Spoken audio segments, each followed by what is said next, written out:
अस्सलाम वालेकुम वरहमतुल्लाहि वबरकातुहू। मैं हूं याकूब अली, आप लोग देख रहे हैं माइक के वर्ल्ड। नाज़रीन, आज की इस वीडियो में हम बात करने वाले हैं सूरह अज़-ज़ुमर आयत नंबर 53। हिंदी पसंद सीखें तो वीडियो बहुत प्यारी होने वाली है। वीडियो को अभी से लाइक कर लीजिए। तो आइए शुरू करते हैं आज का वीडियो। आऊज़ु बिल्लाहि मिनश शैतानिर रजीम, बिस्मिल्लाहिर्रहमानिर्रहीम। नाज़रीन किराम, आज की इस वीडियो में हम आपको बताया है सूरह अज़-ज़ुमर आयत नंबर 53 बिस्मिल्लाहिर्रहमानिर्रहीम। जैसा कि हमने आपको हिंदी में ट्रांसलेट करके बता दिया है, आप लोगों से गुजारिश है कि वीडियो को अंत तक ज़रूर देखें। अगर आप लोग हमारे चैनल पर नए आए हैं तो चैनल को अभी सब्सक्राइब कर बेल आइकन को प्रेस कर लीजिए और आने वाली हमारी वीडियो आप सबसे पहले देख सकें।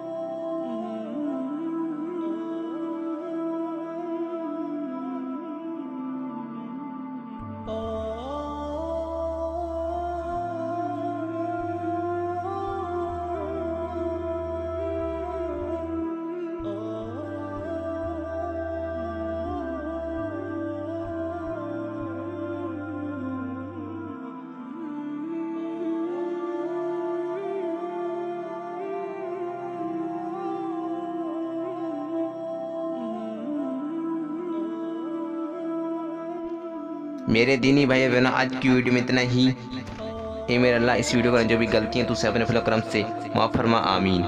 दुआओं की गुजारिश। अस्सलाम वालेकुम वरहमतुल्लाहि वबरकातुहू। मिलते हैं इंशाल्लाह एक नई वीडियो साथ, तब तक के लिए अल्लाह हाफिज़।